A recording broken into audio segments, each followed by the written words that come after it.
नमस्कार। नेपाल टेलिभिजनको कार्यक्रम सीधा कुरा प्रधानमन्त्रीसँगको आजको श्रृङ्खलामा यहाँलाई हार्दिक स्वागत गर्दछु। म बबिन शर्मा। जनता र प्रधानमन्त्रीका बीच सीधा संवाद हुने यो विशेष कार्यक्रम नेपाल टेलिभिजन, रेडियो नेपाल र इन्टरनेटका माध्यमबाट हेर्न र सुन्न सकिन्छ।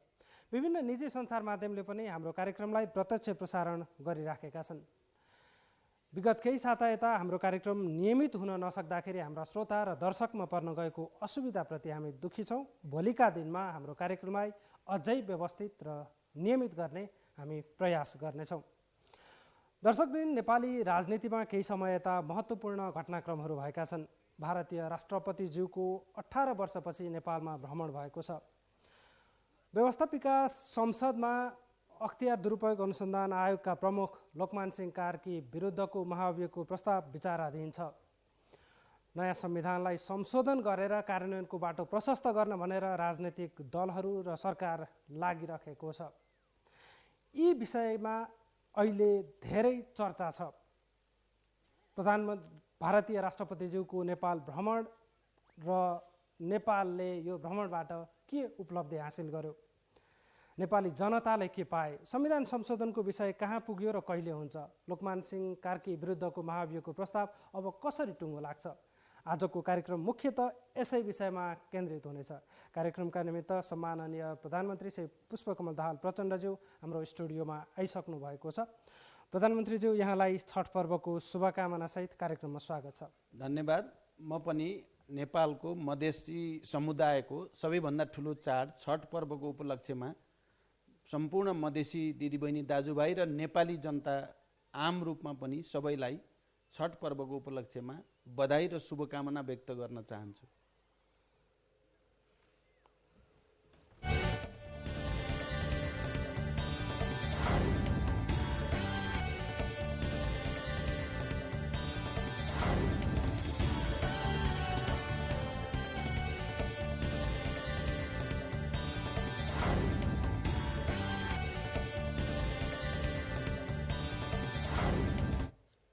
प्रधानमन्त्रीज्यू, 18 वर्षपछि भारतका राष्ट्रपतिज्यूको नेपालमा भ्रमण हुँदै गर्दाखेरि नेपाल सरकारले राखेको अपेक्षा के थियो? भ्रमण सकिँदै गर्दा के उपलब्धि हासिल भयो? पहिलो कुरा त भारतका राष्ट्रपतिको 18 वर्षपछिको भ्रमण आफैमा एउटा महत्त्वपूर्ण परिघटना हुँदै हो र हामीले यो भ्रमणलाई सफलतापूर्वक सम्पन्न गर्ने दायित्व सम्पूर्ण नेपालीको, सरकारको र सबै राजनीतिक दलको पनि थियो र मलाई लाग्छ त्यो दायित्व हामीले सफलतापूर्वक सम्पन्न गरेका छौँ। हिजो राष्ट्रपतिजीलाई बिदा गर्दै गर्दा समग्र कार्यक्रम सम्पूर्ण रूपमा सफल भएको र यसले दुई देशको सम्बन्धलाई अझ सुदृढ गर्न बल पुर्याएको र विभिन्न क्षेत्रमा राष्ट्रपतिजी आफै सहभागी भएर जति कार्यक्रम गर्नुभयो त्यसबाट उहाँ निकै नै प्रसन्न भएको कुरा उहाँले व्यक्त पनि गर्नुभयो चाहिँ जाँदा जाँदै। र यो सबै कुराले यो भ्रमण एउटा सफल भ्रमणको रूपमा रहेको छ र यसले दुई देशका जनताको सम्बन्ध र दुई देशको सरकारको सम्बन्धलाई पनि सुमधुर बनाउन महत्त्वपूर्ण भूमिका खेलेको छ। सम्बन्ध सुधार, भ्रमण सफल हुनु, सौहार्दपूर्ण रूपमा बिना कुनै समस्या सफल हुनु यो एउटा पक्ष भयो। देशका निमित्त उपलब्धि हासिल गर्ने हिसाबले केही पाउने र चाहिँ केही उपलब्धि हुने हिसाबले जनताले विशेष गरी के पाए भनेर भन्दाखेरि चाहिँ के हो? पहिलो कुरा त अहिले राष्ट्रपतिजीको भ्रमण, भारतका राष्ट्रपतिजीको भ्रमण एउटा गुडविल भिजिट भन्छ नि, एउटा सौहार्दताको निम्ति नै यो भ्रमण हो। कुनै सम्झौता गर्न, कुनै चिज पाउन र लिन र दिनको निम्ति यो भ्रमण थिएन।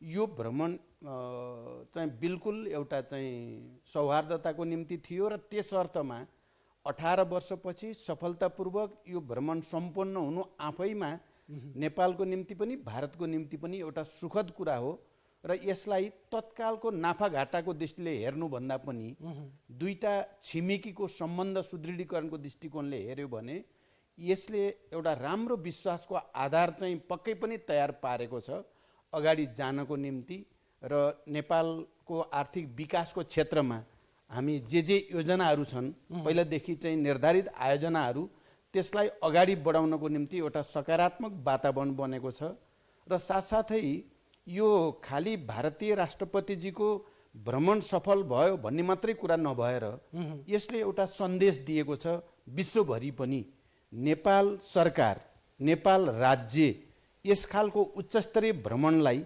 सफलतापूर्वक सम्पन्न गर्ने गरी आयोजना गर्न व्यवस्थापन गर्न र त्यसलाई व्यवस्थित रूपले सम्पन्न गर्न सक्षम छ।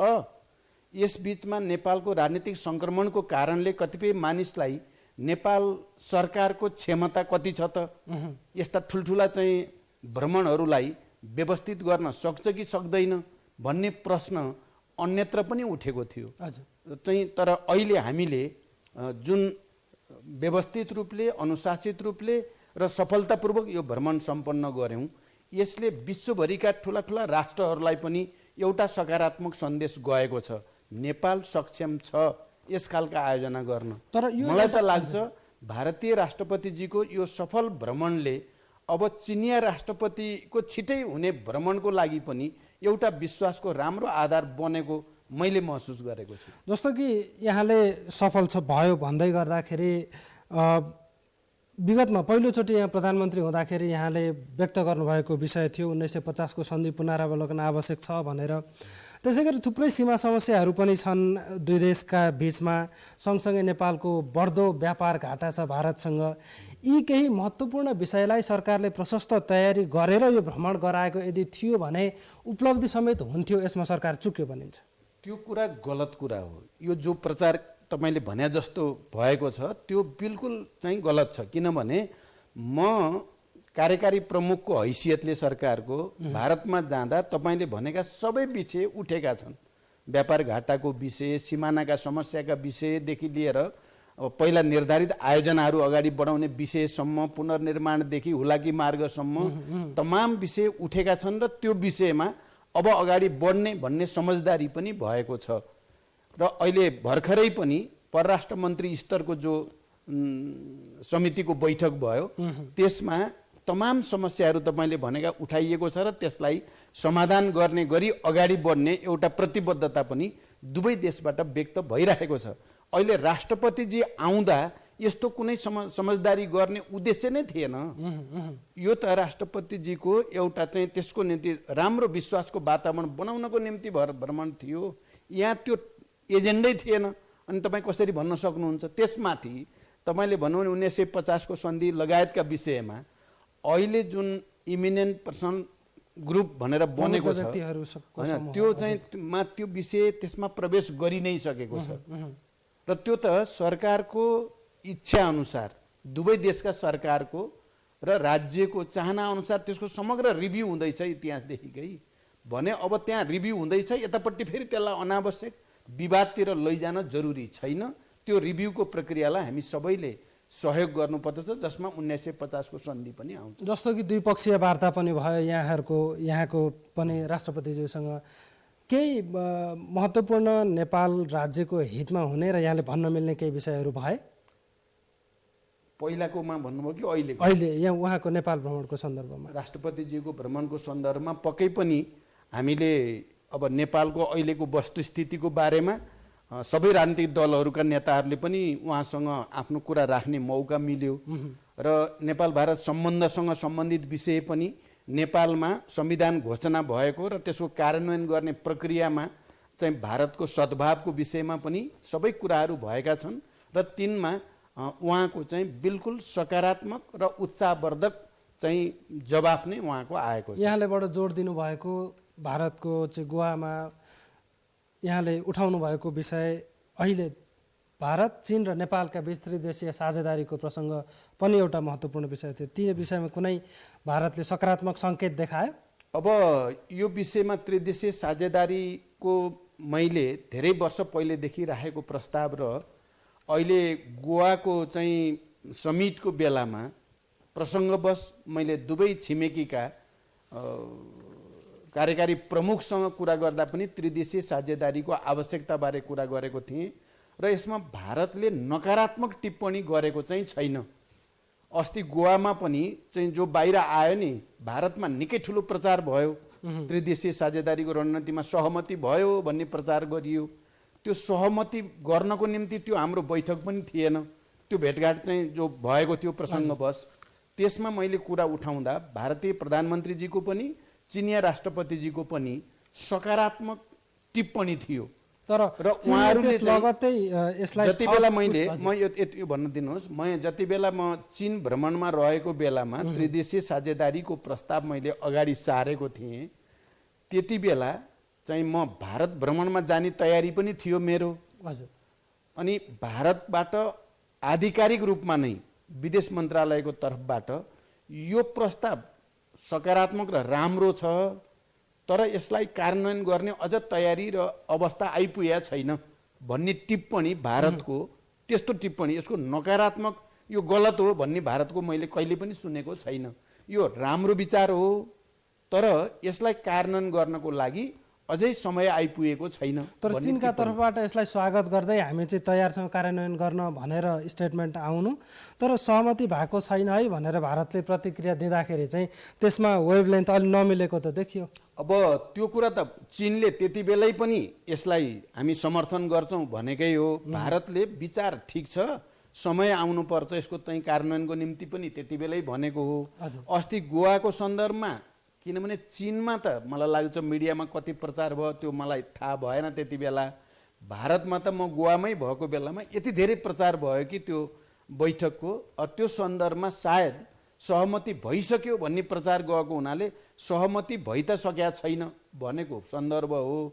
अब म के पनि भन्न चाहन्छु भने अहिले महामहिम राष्ट्रपतिको भ्रमणकै सन्दर्भमा यहाँ इन्डिया फाउन्डेसन र नेपालको केही संस्थाहरूले संयुक्त रूपमा एउटा अन्तर्क्रिया गोष्ठीको आयोजना पनि यहाँ भएको थियो। त्यहाँ मैले त्यो कार्यक्रमको उद्घाटन गर्ने अवसर मलाई प्राप्त थियो र मैले उद्घाटन मन्तव्यको कुरा क्रममा पनि मैले त्रिदेशीय साझेदारीको रणनीतिको बारेमा कुरा राखेको छु। त्यसमा मलाई के आशा छ भने चीन भारत दुईटैले नै यसलाई समर्थन गर्ने, सहयोग गर्ने र यो प्रक्रियातिर अगाडि बढ्ने बिस्तारै वातावरण बनेको म निकै सकारात्मक स्थिति देख्छु र म आफै चाहिँ उत्साहित छु यसमा। यसै विषयमा आफ्ना केही जिज्ञासा या प्रश्न प्रधानमन्त्रीज्यूसँग राख्न शङ्कर रायमाझी काठमाडौँबाट टेलिफोनमा आउनुभएको छ। शङ्करजी, यहाँले हामीलाई सुन्दै हुनुहुन्छ? हजुर, सुन्दैछु। शङ्करजी? हजुर, सुन्दैछु। शङ्करजी, यहाँले हामीलाई यदि सुन्दै हुनुहुन्छ भने प्रधानमन्त्रीज्यू समक्ष यहाँले आफ्नो प्रश्न राख्न सक्नुहुन्छ। सम्माननीय प्रधानमन्त्रीज्यू नमस्कार। हेलो प्रधानमन्त्रीज्यू नमस्कार। एकदमै सानो आइरहेछ शङ्करजी, यहाँले अलि ठुलो। हजुर प्रधानमन्त्रीज्यू नमस्कार। नमस्कार। हजुर, म शङ्कर रायमाझी कपानबाट। हजुर भन्नुहोस् त तपाईँले के सोध्नु? हजुर, यो भारतीय महामहिमको भ्रमणको विषयमा हामीले कुरा गर्दै गर्दा प्रधानमन्त्रीज्यूलाई म यही समयमा एउटा क्वेसन सोधौँ। हजुर भन्नुहोस्। प्रधानमन्त्रीज्यू, हालै भएको भारतीय महामहिमको भ्रमणको परिदृश्यले त केपी ओलीलाई झनै राष्ट्रवादी र यहाँलाई झनै भारत परस्त देखाउन मद्दत पुग्यो भन्छन् नि, वास्तविकता के होला? अनि यो सँगसँगै प्रधानमन्त्रीज्यूलाई मेरो अर्को क्वेसन, संविधान कार्यान्वयनको सुनिश्चितता संविधान संशोधन बिना असम्भव जस्तै छ। संविधान संशोधन सहित स्थानीय निकायको निर्वाचन हुन्छ भनेर कसरी आश्वस्त पार्नुहुन्छ यहाँले? यो आम चासो र आशंकाको विषय बनेको छ। कतै पहिलो संविधान सभा असफल भएको आरोप जस्तै नेकपा माओवादी केन्द्रले संविधान कार्यान्वयनको असफलताको भारी बोकेर सिंहदरबारबाट फर्किनुपर्ने त होइन? र अर्को चाहिँ तपाईँ नेतृत्वको यो सरकारले गरेका जनताको दैनिकी प्रत्यक्षमा प्रभाव पार्ने साना ठुला जनपक्षीय निर्णयहरूको रक्षा र प्रचारमा तपाईँकै पार्टीका नेता र मन्त्रीहरू एकदम उदासीन देखिनुहुन्छ। हस्, धन्यवाद शङ्करजी। प्रधानमन्त्रीज्यू, संविधान संशोधनसँग सम्बन्धित हाम्रो अलिकति पछाडि छ, यहाँले उहाँको पहिलो प्रश्नको उत्तर चाहिँ दिइहाल्नु। अब म अहिले तपाईँको पहिलो प्रश्नको बारेमा धेरै कुरा चाहिँ भन्न चाहन्न।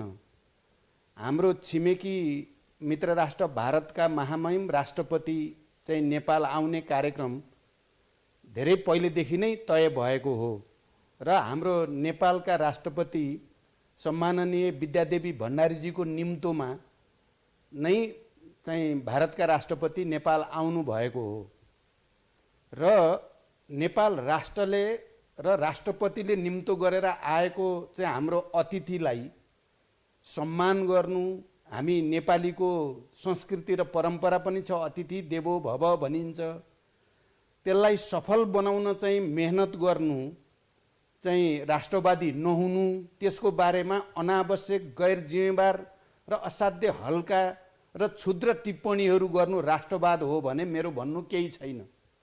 त्यस्तो राष्ट्रवादले कहाँ पुर्याउने हो यो देशलाई? हामी अतिथिलाई आफैले बोलाउने अनि आफैले नाना किसिमका टिप्पणी गर्नु कहीँ कतै शोभनीय कुरा होइन। मैले सरकार प्रमुखको हैसियतले सम्माननीय राष्ट्रपतिको निम्तोमा आउनु भएको छिमेकीको राष्ट्रपतिको भ्रमण सफल पार्न जिम्मेवारीपूर्वक काम गरेँ। मलाई लाग्छ यो नै सच्चा राष्ट्रवाद हो। नेपाल राष्ट्रको इज्जत प्रतिष्ठा अन्तर्राष्ट्रिय रूपमा बढाउने यो अवसर थियो। 18 वर्षपछिको यो अवसरलाई मैले सफलतापूर्वक सम्पन्न गर्ने अवसर प्राप्त गरेँ। मलाई खुसी छ। तर प्रधानमन्त्रीज्यू यसैसँग जोडिएको प्रश्न छ, त्यसै गर्नका लागि पनि सरकारले सार्वजनिक बिदा त्यो पनि देशैभरि कूटनीतिक निकायमा विदेशमा समेत नदिनुपर्ने, त्यसै गरी उहाँ आउँदा जाँदै गर्दाखेरि पनि झन्नै कर्फ्यूको जस्तो चाहिँ सर्वसाधारणले महसुस गर्ने वातावरण नबनाइ नहुनुपर्ने बाध्यता चाहिँ सरकारलाई के थियो? अब हेर्नुहोस्, यो पनि बडो विचित्र भयो। हामी नेपालीहरू अब राम्रैसँग छलफल गर्नुपर्ने, बहस गर्नुपर्ने देखेको छु मैले। म नेपालको कार्यकारी प्रमुख, म चाहिँ केही समय अगाडि मात्रै भारतको राजकीय भ्रमणमा म गएँ। भारतको इन्दिरा गान्धी इन्टरनेसनल एयरपोर्टदेखि राष्ट्रपति भवनसम्म धेरै लामो दूरी छ। त्यहाँ सम्पूर्ण यातायात ठप्प पारेर दुवैतिरको बाटोमा पारेर हजारौं चाहिँ सुरक्षाकर्मी परिचालन गरेर पुरै बाटो खाली गरेर गइयो। यो विश्वभरिको प्रचलन छ। अनि यहाँ हाम्रो फेरि राष्ट्रपतिलाई हामीले राजकीय भ्रमणकै रूपमा बोलाएका छौँ भने हामीले त्यही प्रचलन फलो गर्दा कर्फ्यू लागे जस्तो 2 घण्टा जाममा परियो आदि इत्यादि भन्ने जो चर्चा गरेका छौँ, सायद हामीले अन्तर्राष्ट्रिय सम्बन्ध सम्बन्धी परम्परा, मूल्य, मान्यता, आदर्शहरू सबै चाहिँ चिजलाई बिर्सेका छौँ र हामी साह्रै छिचिरो, साह्रै क्षुद्रतामा उत्रिनतिर लागेका त होइनौँ। कहिलेकाहीँ मलाई चिन्ता पनि लाग्छ यही कुरो। अनि अर्को कुरो, जहाँसम्म बिदाको कुरो तपाईँले भन्नुभयो, यहाँकै कुनै मन्त्रीले समेत यो हामी काठमाडौँमा मात्रै दिने कि भन्ने चर्चा थियो भनेर सार्वजनिक अभिव्यक्ति दिनुभएको थियो। बिदाको कुरो पनि अहिले म धेरै व्याख्या गर्न बिल्कुल चाहन्न। म प्रधानमन्त्रीको हैसियतले नेपाल राष्ट्रको प्रतिनिधित्व गर्ने प्रक्रियामा मैले यसको बढी टिप्पणी गरेँ भने बिल्कुल त्यो शोभनीय हुँदैन भन्ने मलाई लागेको छ। तर के कुरा साँचो हो भने यो बारेमा बिदा दिने कि नदिने भन्ने बारेमा हामी परराष्ट्र मन्त्रालयका कर्मचारी, परराष्ट्र मन्त्री, म समेत, राष्ट्रपतिजी समेत बसेर यसको तयारीको, भ्रमणको तयारीको सन्दर्भमा यो चर्चा त्यहाँ उठ्यो, छलफल भयो, परम्परा के छ भनेर पनि बुझ्ने कोसिस भयो। परम्परा बिदा दिने पनि छ, नदिने पनि छ भन्ने कुरा पनि आयो। सुरक्षाका विभिन्न अन्तर्राष्ट्रिय आयाम र राष्ट्रिय आयामका पनि चर्चा भएपछि एक दिन बिदा दिनु सम्मानको दृष्टिकोणले पनि, सबै दृष्टिकोणले ठिक हुन्छ भन्नेमा हामी सबै पुगे हो। हामी सरकारमा भएका राष्ट्रपतिदेखि प्रधानमन्त्रीदेखि हामी सबै पुगेर गरेको निर्णय हो र यो निर्णयले केही घाटा नेपाललाई भयो भन्ने मलाई लागेको छैन। र यसलाई हामीले नीतिगत रूपले सदाको निम्ति भएर भनेको पनि होइन। अहिले भारतको महामहिम राष्ट्रपतिजी आउँदा र अब आसन्न चिनिया राष्ट्रपतिको भ्रमणको तयारीको सन्दर्भमा पनि यसो गर्नु हाम्रो तर्फबाट एउटा सम्मान हुन्छ र यसले दुई देश, हाम्रा दुईटा छिमेकीसँगको सम्बन्धलाई सुदृढ गर्न मद्दतै पुग्छ भनेर अहिलेको लागि हामीले गरेको हो। अब जहाँसम्म सुझावहरू छन्, काठमाडौँ भ्यालीमा मात्रै गरेको भए हुन्थ्यो अथवा इत्यादि भन्ने कुरा त छलफल गर्न सकिने विषय हो। तर यसो गरेर हामीले वातावरणलाई सहज र भ्रमणलाई सफल पार्न सकारात्मक परिस्थिति बनाउने उद्देश्य बाहेक हाम्रो केही पनि थिएन भन्ने कुरा सबैले बुझ्दा हुन्छ। तर म यति भन्छु, जो साथीहरूले बिदाको बारेमा साह्रै चर्को टिप्पणी गर्नुभएको छ, जे भए पनि म प्रधानमन्त्रीलाई धेरै गाली गरेर अरू सम्मानित संस्थाहरूलाई बचाइदिन मद्दत गर्नुभयो। म चाहिँ गाली खान तयारै छु, जति गाली गरे पनि हुन्छ, मलाई त्यसमा केही आपत्ति छैन।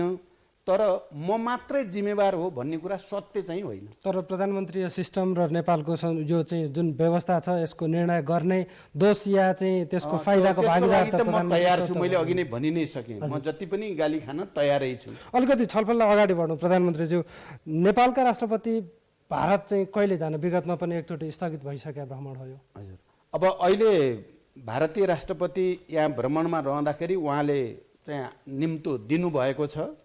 अब राष्ट्रपतिजी र हामी सल्लाह गरेर चाहिँ समय तिथि चाहिँ तय गरिन्छ।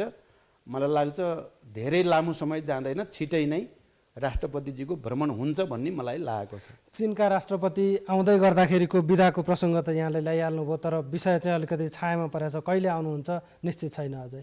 अब यो कुरा चाहिँ के हो भने गोवामा हाम्रो चाहिँ के अरे डेलिगेसन लेभलको छलफलमा पनि जहाँ हामी 50औं थियौँ, चीनका पनि र नेपालका पनि सबै प्रतिनिधि त्यहाँ थियौँ।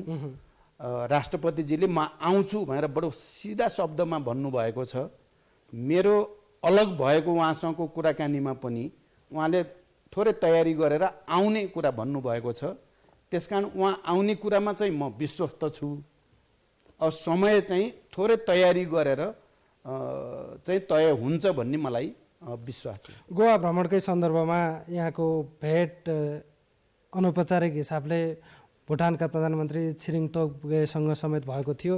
उहाँ र यहाँको चाहिँ त्यहाँसम्मको यात्रा समेत एउटै प्लेनमा भएको र उहाँले आफ्नो सेल्फी खिचेर यहाँसँगको सेल्फी खिचेर सामाजिक सञ्जालमा नै हाल्नुभएको थियो। त्यो निकै चर्चा पनि भयो। भुटानी शरणार्थीलाई भुटान फर्काउने विषयमा केही उहाँको सकारात्मक सङ्केत केही पाउनुभयो त्यस क्रममा?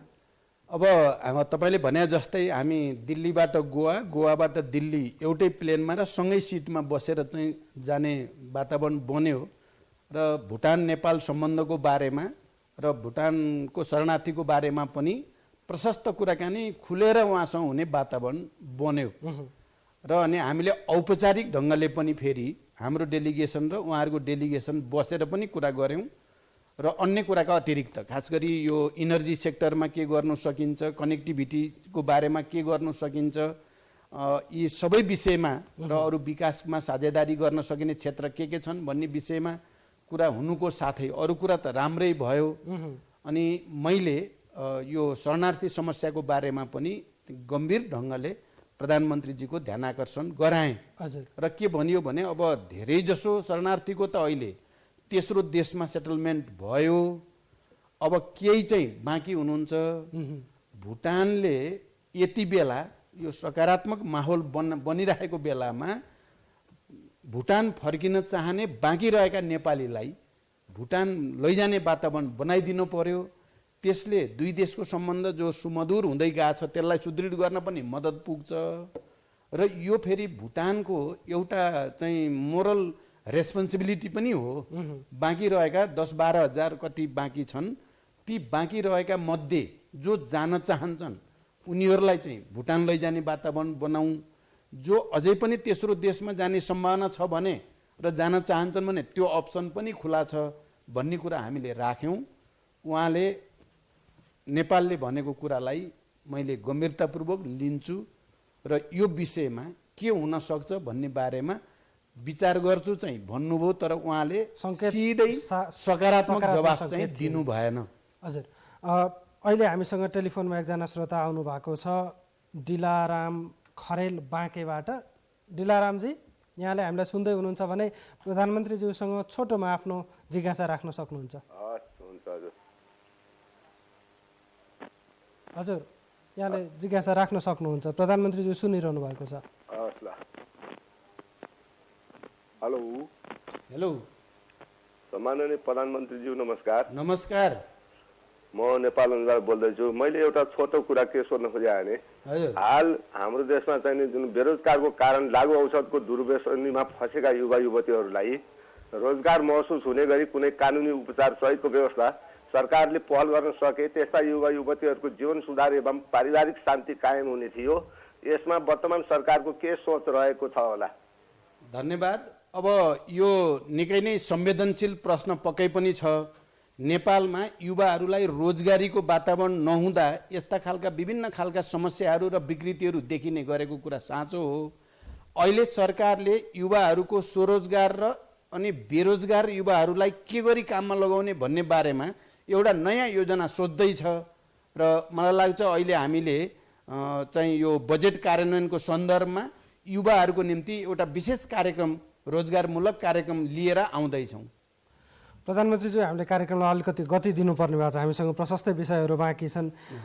केही समय अगाडि यहाँले भारतबाट फर्किँदै गर्दाखेरि व्यवस्थापिका संसदमा पनि बोल्नुभएको थियो अन्तिम ड्राफ्ट संविधान संशोधनको हुँदैछ भनेर।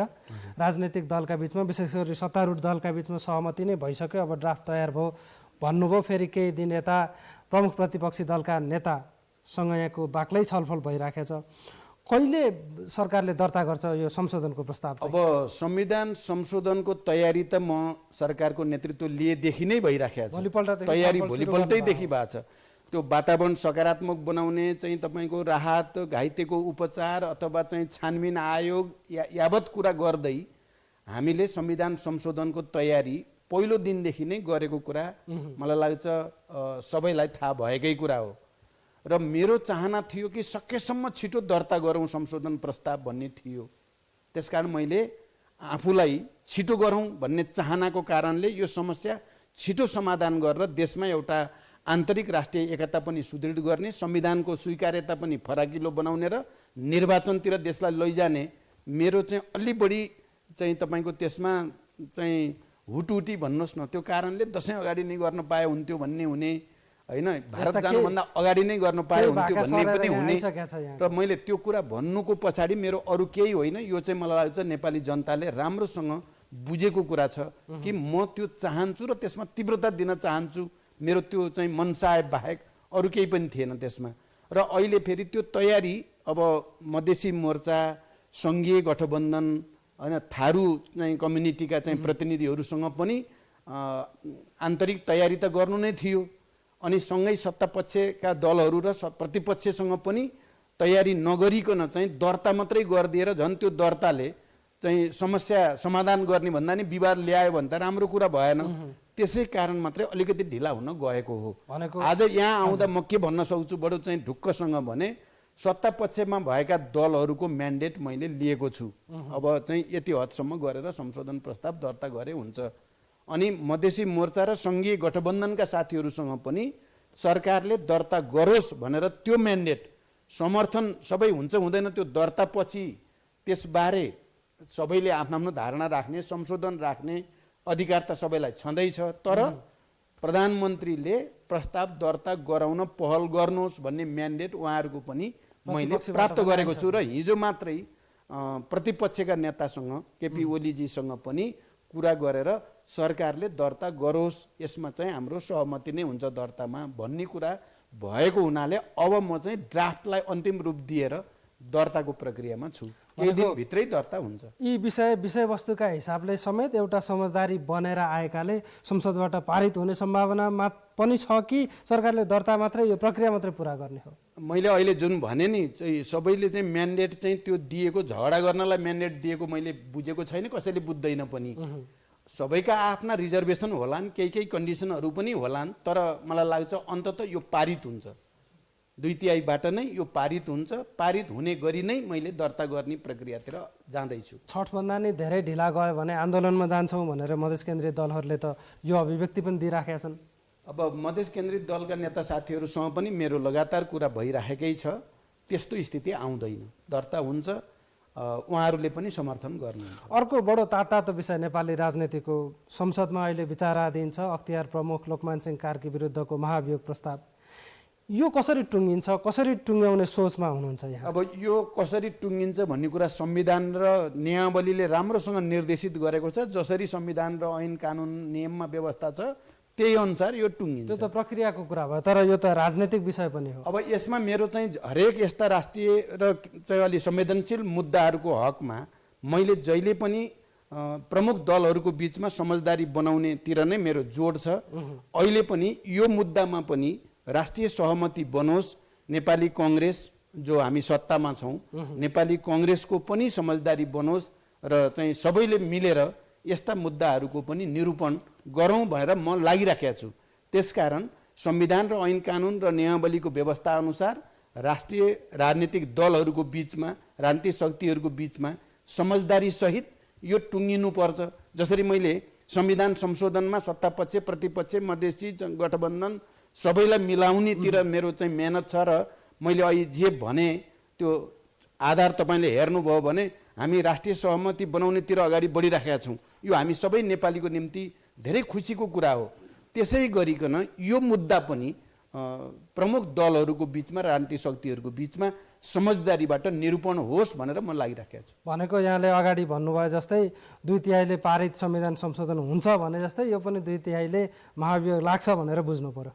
त्यही बनाउनेतिर चाहिँ जो सबै दलहरूको बिचमा चाहिँ समझदारी बनाउनेतिर मेरो मेहनत छ। तर उहाँमाथि महाभियोग त लाग्ला, उहाँलाई कारबाही पनि होला, तर समस्या भनेको नेपालमा भोलिका दिनमा अब भ्रष्टाचार मौलाउँछ। विशेष गरी राजनीतिक छायामा हुने भ्रष्टाचार मौलाउने भयो, अख्तियार शिथिल हुने भयो, राजनीतिक दलले यो ठिक गरेनन् भन्ने पनि एउटा सशक्त तर्क छ। अब यो त चाहिँ बहस त हुन्छ नै होइन, यति ठुलो मुद्दामा चाहिँ अगाडि बढिसकेपछि बहस चाहिँ नेचुरल नै हो भन्ने मलाई लाग्छ। तर अख्तियारलाई उसलाई जे जिम्मेवारी छ त्यो भित्र सक्रिय पारिनुपर्छ, प्रभावकारी बनाइनुपर्दछ। सरकारले अख्तियारलाई कमजोर होइन, अख्तियारलाई अझ प्रभावकारी, अझ पारदर्शी, अझ चाहिँ तपाईँको चाहिँ निष्पक्ष होस् भन्नेतिर त्यसलाई सक्रिय पार्नेमा नै भूमिका हुन्छ। मैले अस्ति मात्रै अख्तियारका सबै चाहिँ सदस्यहरूलाई बोलाएर पनि अख्तियार कमजोर चाहिँ बिल्कुल हुन हुँदैन भनेर मैले सुझाव पनि दिएको छु। त्यसकारण अब यो प्रश्न उठ्नु त एउटा कुरा हो, तर त्यस्तो हुँदैन। आशंका किन पनि भयो भने उहाँका गुण दोषका आधारमा महाभियोग लाग्ने भन्दा पनि अलिकति प्रतिशोध जस्तो यहाँहरूमाथि पनि केही प्रश्नहरू उठेका, सँगै नेकपा एमालेका केही नेताहरूसँग पनि ती प्रश्नहरू उठिसके पछाडि यहाँहरूले हतार हतार छापामार शैलीमा दर्ता गराउनु भयो भन्ने आरोप त लागेको छ। अब यो बहस त चलिरहेको छ, यसको बारेमा म अहिले बढी टिप्पणी गर्न उचित ठान्दिनँ। अझै अगाडि बढ्नु प्रधानमन्त्रीज्यू, यो गरिबका लागि सरकार भनेर यहाँले सरकार बन्दै गर्दा यहाँले आफ्ना गति बढाउँदै गर्दा त्यो भन्नुभएको थियो, तर त्यो कार्यक्रम कहाँ पुग्यो, त्यसले के गर्दैछ, ती गरिब जनताले चाहिँ अत्तो पाइराखेका छैनन्। अब यो धेरै सोचे सम्झेर नै मैले गरिबको लागि सरकार भन्ने कार्यक्रमको घोषणा मैले प्रधानमन्त्रीको चाहिँ अफिसमा चाहिँ पदभार ग्रहण गर्दै गर्दा भनेको छु र त्यो प्रक्रिया अगाडि बढेको छ।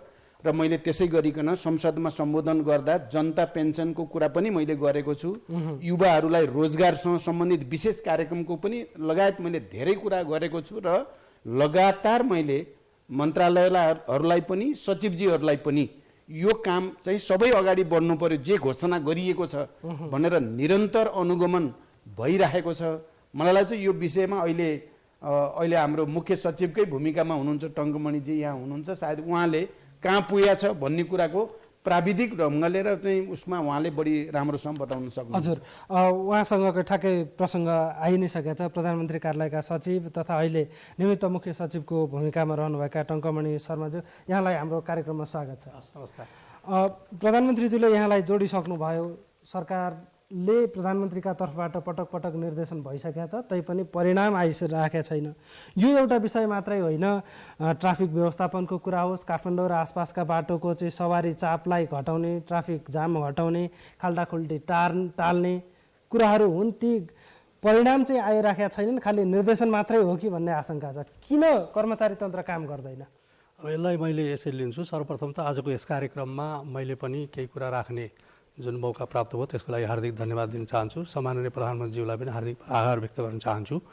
र यो विषय अब चाहिँ गरिबको सरकार, त्यसपछि आएर अरू सबै घोषणा भएका जुन कार्यक्रमहरू छन् त्यसमा सम्बन्धित मन्त्रालयहरू र जो त्योसँग रिलेटेड एजेन्सीहरूलाई कार्यक्रम बनाइकन कार्यान्वयन गर्नको लागि चाहिँ प्रधानमन्त्री तथा मन्त्री परिषद कार्यालयबाट पुरै निर्देशन गएको छ र जसको बजेट छ त्यो अहिलेकै कार्यक्रमबाट समावेश गरेर सञ्चालन गर्ने, जसको बजेट छैन नयाँ कार्यक्रम बनाएर त्यो चाहिँ राष्ट्रिय योजना आयोग र अर्थ मन्त्रालयको समेत सहमति लिएर अगाडि बढ्ने, जसको लागि बजेट र कार्यक्रम केही पनि नयाँ चाहिएन, खालि चाहिँ निर्देशन र निर्णय मात्र गरे पुग्छ भने त्यस्तो निर्णय गराउनुको लागि तत्कालै मन्त्री परिषदमा पेश गर्ने, र जसको लागि चाहिँ नयाँ कानुन र नियमहरू नै बनाउनुपर्छ त्यो पनि प्रधानमन्त्री तथा मन्त्री परिषद र मन्त्री परिषदमा पेश गरेर निर्णय गराएर निकास जिज्ञासा लिने भन्ने प्रश्न निर्देशन भएको छ। मलाई लाग्छ यति बेला ठ्याक्कै खड्किएको चाहिँ के हो मलाई बताउँछु अहिले 1 महिना जति भयो हामीले निर्देशन गरेको। अब 1 महिना पुगिसकेपछि मलाई लाग्छ कार्तिकको मसान्त पछाडि हामी फेरि फलोअप गर्छौँ र यो अहिले बजेट कार्यक्रम सञ्चालनको पहिलो चौमासिकको कार्यक्रमहरू सञ्चालन भइरहेको। यसबेला बजेट बाँडफाँड गर्ने, अख्तियारीहरू दिने र निर्माण सुधारको चाहिँ व्यवस्थित गर्ने, ठेक्कापट्टा लगाउने कामहरू चलिरहेको छ। यो सिलसिलामा हामी कार्तिक मसान्त सकिसकेपछि पहिलो चौमासिकको समग्र चाहिँ अनुगमन गर्छौँ, मूल्याङ्कन गर्छौँ र यही बिचमा सरकारको चाहिँ 100 दिनको अवधि पनि पुग्छ। त्यो अवस्थामा पनि के कति कार्यक्रमहरू कसरी सञ्चालन भएछन् भन्ने सन्दर्भमा हामीहरूले सूचनाहरू सङ्कलन गरिरहेछौँ र तत्कालै हामी यसलाई सार्वजनिक पनि गर्छौँ। यो एउटा बताएँ मैले। अब दोस्रो कुरा रह्यो जसरी यो बाटोघाटो बिग्रिएको, खाल्टाखुल्टी भएको, ट्राफिक जामको आदि इत्यादि व्यवस्था जुन छ त्यो हेर्दाखेरि र सुन्दाखेरि एकदम सानो कुरा लाग्ने, तर हेर्दाखेरि चाहिँ व्यवहारमा चाहिँ अत्यन्त चाहिँ पीडादायक अवस्था पनि कतिपय अवस्थामा हुने र सधैँभरि यो चर्चामा रहिरहने। त्यो भए हुनाले प्रधानमन्त्री तथा मन्त्री परिषद कार्यालयबाट सामान्य प्रधानमन्त्रीज्यूकै निर्देशनमा 2-3 पटक हामीहरूले चाहिँ अनुगमन गरेर छलफल पनि गरिसक्यौँ। भदौको 27 गते नै यो सम्बन्धमा हामीहरूले सबै परिपत्र, निर्णयहरू, निर्देशनहरू दिइसकेका छौँ। त्यसो सँगै कार्तिकको 8 गते सामान्य प्रधानमन्त्रीज्यूकै उपस्थितिमा भौतिक पूर्वाधार यातायात मन्त्रीजी, स्थानीय विकास मन्त्रीजी र त्योसँग सम्बद्ध सबै पदाधिकारीहरू, सचिवजीहरू लगायतका पदाधिकारीहरूलाई समावेश गरिकन बैठक गरिएको थियो र त्यसमा प्रसङ्ग चाहिँ मैले ठ्याक्कै यहीँ जोड्न खोजेँ सचिवज्यू। तर यहाँहरूको काम गराइ चाहिँ गर्नै नसक्ने त होइन, तर मौसमी खालको यहाँहरूलाई स्वाद पर्दा गर्ने नत्र छोडे जस्तो। अहिले मात्रै भारतका राष्ट्रपतिज्यूको भ्रमणकै सन्दर्भमा हेर्ने हो भने सब ठिकठाक सफासुफ गर्छ, तर यो केही समयपछि फेरि पुरानै अवस्थामा फर्किन्छ। त्यसैमा मैले जोड्दै थिएँ यो कार्तिकको 8 गते चाहिँ सामान्य प्रधानमन्त्रीकै उपस्थितिमा यो सबै भनौँ न ढलसँग, सडकसँग, टेलिफोनसँग, बिजुलीसँग सम्बन्धित सबै पदाधिकारीहरूलाई बोलाइकन यसलाई व्यवस्थित गर्नु पर्यो। यो भनिरहनु पर्ने कुरा यो लेभलमा प्रधानमन्त्रीको तहमा निर्णय गर्नुपर्ने अथवा छलफल गरिरहनु पर्ने विषय होइन, यो तलै गर्नुपर्ने विषय हो। तपाईँहरूले यसलाई चाहिँ नियमित रूपमा गर्नुहोस् भनेर निर्देशन दियो र अहिलेको प्रसङ्ग चाहिँ अब सम्माननीय महामहिम राष्ट्रपति चाहिँ भारतको राष्ट्रपति आउँदाखेरि काठमाडौँ, जनकपुर, पोखरा एकदम सफा सुग्घर व्यवस्थित भएको छ। र हिजो मात्रै फेरि सम्माननीय प्रधानमन्त्रीकै निर्देशनअनुसार मैले आफैले टेलिफोन गरेरै स्थानीय विकास मन्त्रालयको सचिव, भौतिक पूर्वाधार र यातायात मन्त्रालयको सचिव, महानगरपालिकाको चाहिँ कार्यकारी प्रमुख, त्यस्तै गरेर यो यातायात क्षेत्रका अरू सबैलाई पनि मैले भनेको छु अहिले यो जो व्यवस्था गरिरहन्छ राम्रो भएको छ, यसलाई अझ व्यवस्थित गरेर लिएर जानको लागि निरन्तरता दिनुहोस्। यसमा चाहिँ कुनै पनि कन्जुसाइ नगर्नुहोस्। थप पैसा चाहिन्छ त्यो भनेको भोलिका दिनमा यसले निरन्तरता पाउँछ। आगामी कार्यक्रमहरूमा हामीले प्रधानमन्त्रीज्यूसँग यो सोद्धाखेरि यसको चाहिँ भइराखेको छ भन्ने उत्तर आउँछ। र अर्को एउटा थप जानकारी दिइदिन्छु, यो इन्फर्मेसन पनि चाहियो प्रधानमन्त्री मन्त्री परिषद कार्यालय पनि समन्वय गर्नको लागि। यो प्रधानमन्त्रीज्यूबाट के निर्देशन एउटा भएको छ भने काठमाडौँ उपत्यकाको समग्र विकासको लागि त एउटा इन्टिग्रेटेड एप्रोचबाट जानुपर्ने रहेछ, एउटै निकायले हेर्न पाए हुन्थ्यो भन्ने खालको कुरा पनि छ। तर तत्काल अहिले यो गर्न नसकिने भएको हुनाले त्योसँग सम्बन्धित सबै निकायहरूको समन्वय गर्नलाई प्रधानमन्त्री मन्त्री परिषद कार्यालयले गरि नै राखेको छ। र त्यसको लागि सूचना ल्याउनलाई आज मैले गरेँ के भने यो काठमाडौँको ट्राफिक प्रमुख जुन हुनुहुन्छ अथवा ट्राफिक महाशाखा छ उहाँहरूको चाहिँ सबै ट्राफिकहरू चाहिँ प्रहरीहरू यो चाहिँ पोइन्टमा भइरहने भएको हुनाले कहाँ त्यस्तो अवस्था छ हरेक हप्ता चाहिँ प्रधानमन्त्री मन्त्री परिषद कार्यालयमा तपाईँले रिपोर्ट दिइदिनुहोस्। त्यो अनुसार हामी चाहिँ प्रत्येक निकायहरूलाई कार्यान्वयन गर्नुको लागि भन्छौँ भनेर भनिएको छ र यसको फलोअप म आफैले गर्छु। यसमा चाहिँ अन्तिममा सचिवज्यू मैले फेरि पनि यहाँलाई जोडेँ, यहाँहरूको चाहिँ परिणाम निस्केन भन्दै गर्दाखेरि हामीले केही समय अगाडिको कार्यक्रममा प्रधानमन्त्रीज्यू समक्ष एउटा भिडियो क्लिप समेत देखाएर काठमाडौँ 3 कुनेमा पानी जमेर पर्ने असर र त्यो 100 मिटरको दूरीमा बागमतीमा त्यो पानी हालिदिँदा बित्तिकै समस्या समाधान हुन्छ भन्दै गर्दा प्रधानमन्त्रीज्यूले हुन्छ भन्नुभएको थियो। हुन त अहिले बर्खा छैन तर त्यो समस्या समाधान भएको छैन भनेपछि काम किन हुँदैन प्रश्न यसमा यस्तो छ। त्यो बारेमा पनि मलाई नोटिस छ, मैले आफूले पनि भनेको छु। टेक्निकल्ली उहाँहरूको त्यो सडक सम्बन्धी के व्यवस्था पऱ्यो थाहा छैन। पानी भएको बेला कमसेकम चाहिँ पाइप राखेर भए पनि त्यसलाई चाहिँ पास आउट गर्नुहोस् भनेर निर्देशन दिए हो। र अरू सबै यो सानो कुराहरू गरिएको छँदैछ। त्यसको सँगसँगै अहिले मैले एउटा के जोड्न चाहन्छु भने सम्माननीय प्रधानमन्त्रीज्यूकै पहलमा अथवा उहाँकै चाहिँ उसमा चाहिँ ठुल्ठुलो विकास निर्माणको आयोजनाहरू पनि हामीले निरन्तर रूपमा अनुगमन गर्ने कार्यक्रम बनाएका छौँ। त्यो अनुसार मेलाम्ची खानेपानी आयोजना सम्माननीय प्रधानमन्त्री सहितै त्यो अनुगमन भइसकेका छ। वैशाख 74 सालको वैशाख 1 गते अथवा वैशाख महिनाभित्रमा काठमाडौँमा पानी भित्राउने भन्ने निर्देशन भएको छ, त्यो हामीले फलोअप गरिरहेछौँ। अनि त्यस्तै रानी जमरा सिँचाइ योजनाको सिक्टा सिँचाइ योजना लगायतको हामीहरूले चाहिँ दसैँ अगाडि नै अनुगमनहरू गरेका छौँ। र अहिले यो दसैँ तिहार लगायत राष्ट्रपति भारतीय राष्ट्रपतिको यो यो भ्रमणको कारणले गर्दा केही समय रोकिया हो। अर्को हप्ता हामीले 4-5वटा चाहिँ जिल्लाहरूमा अथवा स्पटहरूमा इमिडिएटली चाहिँ फेरि अनुगमन गर्ने गर्छौँ। र समग्रता मैले के निवेदन गर्न चाहन्छु र अनुरोध गर्न चाहन्छु भने सम्बन्धित सबै मन्त्रालय, विभाग र निकायका पदाधिकारीहरूलाई यो विषयमा, यति सानो विषयमा यहाँ आएर प्रधानमन्त्रीले जवाफ दिनुपर्ने अथवा प्रधानमन्त्रीको कार्यालयको सचिवले आएर जवाफ दिनुपर्ने वातावरण बन्नु भएन। यसलाई चाहिँ तपाईँहरूले आफ्नो ठाउँबाट टुङ्ग्याउनुको लागि पनि मैले हार्दिक आग्रह गर्छु। हस्, निमित्त मुख्य सचिव टङ्कमणि शर्माज्यू, यहाँलाई धन्यवाद छ कार्यक्रममा आउनुभयो। प्रधानमन्त्रीज्यू, हामी कार्यक्रमलाई अझै अगाडि बढाउँ। सचिवज्यूले पनि अलिकति जोड्नु भयो। हेटौडाको लामो समयदेखि बन्द रहेको कपडा उद्योग सरकारले अब सञ्चालन गर्दैछ। नेपाल प्रहरी, नेपाल आर्मी र सरकारले त्रिपक्षीय साझेदारीमा भन्ने प्रसङ्ग आएको छ। यो एउटा विषय मात्रै सरकारले अहिले उठाएको हो कि यस्ता रुग्ण उद्योगहरू जो राष्ट्रका गौरव हुन् यिनलाई अगाडि बढाउन सरकारले केही ठोस कामै गर्दैछ? ठोस काम नै सरकारले गर्दैछ। यो कुरा आकस्मिक या चाहिँ एउटा देखाउनको लागि मात्रै नभएर नेपालका ती ऐतिहासिक चाहिँ कारखानाहरू जसले निकै राम्रो चाहिँ प्रतिफल दिएका पनि थिए। तपाईँलाई म भन्न चाहन्छु, अहिले नेपाल औषधि लिमिटेडबाट औषधि जो बनाउने प्रक्रिया थियो त्यसलाई सुरु गर्ने निर्णय नै गरिसकिएको छ र त्यो प्रक्रिया अगाडि बढी नै सकेको छ। अब नेपालमा सिटामोल लगायतका ती केही औषधिहरू हामीले बनाउन सुरु नै गर्छौँ। त्यसै गरिकन हेटौडा चाहिँ कपडा कारखाना सञ्चालन गर्ने बारेमा अध्ययन भइरहेको छ र सञ्चालन गरेरै जानुपर्छ भन्ने कुरामा हामी अगाडि बढेका छौँ। योजनाबद्ध ढङ्गले उद्योग मन्त्रालयलाई मैले पनि भनेको छु र उद्योग मन्त्रालयले आफै पहल पनि अगाडि बढाइरहेको छ। त्यसै गरिकन चाहिँ वीरगञ्जको कृषि औजार कारखाना, चिनी कारखाना अनि चाहिँ यी सबै चाहिँ त्यस्ता ऐतिहासिक जो हाम्रा कारखानाहरू थिए तिनको सञ्चालनको सम्भावनाका बारेमा अध्ययन भइरहेको छ र हामी योजनाबद्ध ढङ्गले अगाडि बढ्न जमर्को गर्दैछौँ। यहाँकै कार्यकालमा केही सकारात्मक परिणाम आउँछ? त्यो परिणाम आउँछ। यो औषधिको र चाहिँ हेटौडा चाहिँ कपडा कारखानाको त तुरुन्त नै आउँछ।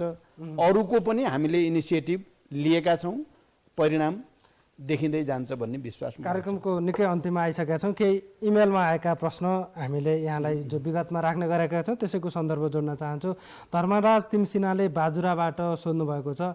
उहाँ शैक्षिक पेसामा हुनुहुँदो रहेछ। विद्यार्थीलाई शिक्षाको योग्यता आवश्यकताबारे पढाउँदाखेरि विद्यार्थीहरूले प्रधानमन्त्रीको, मन्त्रीको, सांसदहरूको चाहिँ योग्यताबारे प्रश्न सोध्छन्। उहाँहरूलाई चाहिँ नचाहिने, हामीलाई चाहिँ किन चाहियो भन्ने खालको उहाँहरूलाई जवाफ दिन अप्ठ्यारो भयो हामीलाई। यसलाई संविधान संशोधन गरेर ती व्यक्तित्वहरूको पनि शैक्षिक योग्यता किटान गर्न मिल्दैन भन्नुभएको छ। यो विषयमा राजनीतिक दलहरूको लेभलमा छलफल सुरु भएको छ। एउटा निश्चित मान्यता बनाउनु पर्छ भन्नेतिर हामी अगाडि बढ्दैछौँ। जगन्नाथ पोखरेलले कपिलवस्तुको हुनुहुँदो रहेछ, उहाँ हाल कतारमा हुनुहुँदो रहेछ। उहाँले केही सुझावजन्य कुरा दिनुभएको छ यहाँलाई। आफूले गल्ती गर्दा स्वीकार्ने, यहाँको जनतासँग माफी माग्ने एउटा राम्रो बानी छ। सङ्घीयतालाई जातीय आधारमा नभई अब 5 विकास क्षेत्रलाई नै सङ्घीयता मान्दा राम्रो हुन्छ। धर्मनिरपेक्षता होइन, हिन्दू धर्म कायम गरौँ भनेर उहाँले सुझाव दिनुभएको छ। अब उहाँलाई लागेको कुरा प्रश्न राख्नु, त्यसको लागि तपाईँलाई म धन्यवाद दिन चाहन्छु। जहाँसम्म विषयवस्तुको कुरा छ, नेपाल सङ्घीयतामा गइ नै सकेको छ। 7 प्रदेशको चाहिँ घोषणा भइ नै सकेको छ। त्यसमा भोलि जनताको चाहना अनुसार संविधान संशोधन हुँदै जाने, घट्ने बढ्ने पनि हुनसक्छ। हाम्रो संविधान कुनै धर्मशास्त्र बनाएको होइन, यो एउटा गतिशील दस्तावेज भएको हुनाले त्यो प्रक्रिया चाहिँ अगाडि बढ्छ। मेरो स्वभावको बारेमा तपाईँले जो सकारात्मक टिप्पणी गर्नुभयो त्यसको लागि पनि धन्यवाद। तर म के भन्न चाहन्छु भने नेपालमा यो परिवर्तन जो सङ्घीय लोकतान्त्रिक गणतन्त्रमा देश आइपुगेको छ, यो परिवर्तन ल्याउनको लागि निकै ठुलो त्याग, तपस्या, बलिदान नेपाली जनताले गरेका छन् र त्यसमा पनि मेरै नेतृत्वमा निकै ठुलो सङ्घर्ष र बलिदान भएको छ। कारण एउटा वर्ग छ, म तपाईँलाई यो पनि भन्न चाहन्छु, एउटा समुदाय छ नेपालमा। हामी त्यसलाई सामन्ती शक्ति या सामन्ती संस्कार, सामन्ती समुदाय भन्न पनि सकिन्छ, या त्यो त्यस्तो चाहिँ विदेशीद्वारा पालिएको पोषिएको एउटा चाहिँ वर्ग छ जसले प्रचण्डलाई बदनाम नगरेसम्म, प्रचण्डलाई पुरै नसिद्ध्याएसम्म यो परिवर्तनको प्रक्रिया रोक्न सकिँदैन भन्ने ठान्छ।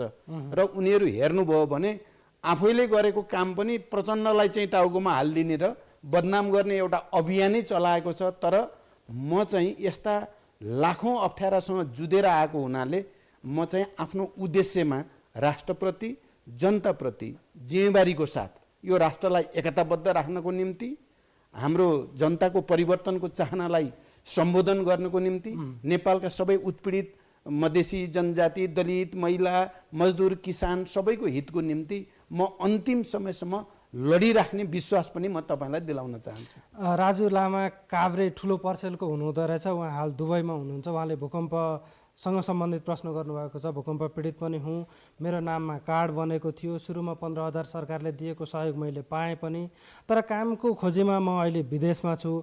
मेरो नाममा भएकाले मेरा परिवारले सरकारले दिएको पहिलो किस्ताको 50,000 पाएनन्। उहाँहरूले चाहिँ छोरालाई नै बोला भन्नुहुन्छ अरे, तर म काम विशेषले यहाँ छु, म आउन सक्दिनँ त्यहाँनिर, लाखौँ खर्च गरेर यहाँ आएको छु। सरकारले दिने राहत रकमबाट अब म वञ्चित हुनुपर्ने हो भन्नुभयो। तपाईँ वञ्चित हुनु हुँदैन, तपाईँसँग भएको प्रमाण यहाँ पठाइदिनुहोस्, तपाईँको परिवारकै सदस्य हो भन्ने कुरा, त्यो नामसारी गर्ने व्यवस्था छ। तपाईँले यसरी सोधिसकेको हुनाले सायद यो तपाईँको मात्रै होइन, अरू पनि थुप्रैको यस्तो समस्या होला। म अहिले प्राधिकरणको निर्देशक समितिको बैठक जारी नै छ र यो बैठक मार्फत यस्तो समस्या समाधान गर्न म प्राधिकरणलाई निर्देशित गर्ने र त्यो वातावरण मिलाउने विश्वास तपाईँलाई दिलाउँछु। त्यस्तै कृष्णप्रसाद स्वार कुबिन्डे सिन्धुपाल्चोक, उहाँ पेसाले किसान हुनुहुँदो रहेछ। उहाँले सुन्नुभएको छ, भूकम्प पीडितका लागि सरकारले दिएको मापदण्ड अनुसार घर बनाउँदाखेरि दिएको राहत रकमले मात्रै पुग्दैन, भ्याउँदैन। तत्काल सरकारले एकमुष्ट रूपमा सबै रकम दिए भने हामीले थपथाप गरेर बनाउन सक्थ्यौँ कि भन्ने उहाँको जिज्ञासा छ। अब तपाईँको चाहिँ प्रश्न चाहिँ पक्कै पनि महत्त्वपूर्ण छ, तर एउटा कुरा के हो भने घरको चाहिँ जग बसाउने काम तपाईँ अगाडि बढाउनुहोस्, दोस्रो किस्ता तुरुन्तै दिइन्छ र यो रकम दिने प्रक्रिया र ऋण दिने बिना धितोको यी तमाम जो कुरा छन् त्यो अगाडि बढ्छ। र यहाँनिर के पनि बुझ्न जरुरी छ, एकैचोटि पैसा दिने भन्ने कुराको सन्दर्भमा यो हामीलाई दात्री निकायले हामीलाई सहयोग गर्ने विदेशी हाम्रा चाहिँ मित्रहरूले सहयोगमा भर पर्नुपर्ने स्थिति छ हाम्रो, र उहाँहरूका केही क्राइटेरिया छन्। उहाँहरूले सहयोग दिँदा बनाइएका निर्धारण गरिएका केही मान्यता छन्, त्यसलाई हामीले मिच्न गाह्रो पनि छ। त्यसमा पनि तैपनि हामी तपाईँको यो प्रश्नसँगै हामीले त्यसमा के उपाय हुन सक्छ छिटोभन्दा छिटो भूकम्प पीडितहरूलाई चाहिँ यो सबै रकम उपलब्ध गराउने, त्यसको बारेमा हामी छलफल पनि गर्दैछौँ, उपायहरूको खोजी पनि गर्दैछौँ। म त किनभने 1 लाख थपेर 3 लाख दिने, त्यसमाथि चाहिँ फेरि ऋण दिने, बिना धितो ऋण दिने गरेर 8 लाख पुर्याउनेमा छु म चाहिँ। त्यसो भएको हुनाले मेरो तपाईँको प्रश्नसँग सहमति छ, हामी उपायहरूको खोजीमा छौँ। हस्, धन्यवाद प्रधानमन्त्रीज्यू, समय दिनुभयो र महत्त्वपूर्ण विषयमा सरकारका तर्फबाट प्रश्न पारिदिनु भयो। यहाँलाई धेरै धन्यवाद छ। तपाईँलाई पनि धेरै धेरै धन्यवाद। अब धेरै दिनपछि यो कार्यक्रम फेरि चाहिँ जोडिएको छ, अब निरन्तर अगाडि जाओस् र फेरि पनि म एकचोटि मधेसमा भोलि जो छठ पर्व छ त्यो ऐतिहासिक छठ पर्वको सन्दर्भमा आम मधेसी दिदीबहिनी दाजुभाइहरूलाई विशेष रूपले बधाई र शुभकामना भन्न चाहन्छु र यो छठ पर्वको उपलक्ष्यमा देशभित्र र विदेशमा रहेका सबै नेपालीहरूमा पनि हार्दिक शुभकामना व्यक्त गर्न चाहन्छु। धन्यवाद। दर्शक पनि यहाँसँग पनि हाम्रो कार्यक्रममा जोडिन मन छ यहाँलाई भने यहाँले इमेलबाट हामीलाई पत्राचार गर्न सक्नुहुनेछ, pm@ntv.org.np हाम्रो इमेल ठेगाना हो।